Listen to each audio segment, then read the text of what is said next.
ખેડૂત મિત્રો, આજે ભોયાણ ગામની અંદર નરસિંહભાઈની વાડીએ આપણે મુલાકાત લેવા આવ્યા છે. તો નરસિંહભાઈએ જે આ બિયારણ છે આ સાઈડનું એ રેવતીનું છે અને પોતાનું ઘરનું બિયારણ છે.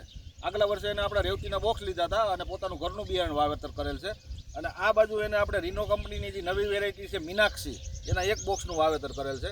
બંને મગફળી બાજુમાં જ છે. તો તમે જોઈ શકો છો કેટલો ક્લિયર ડિફરન્સ છે.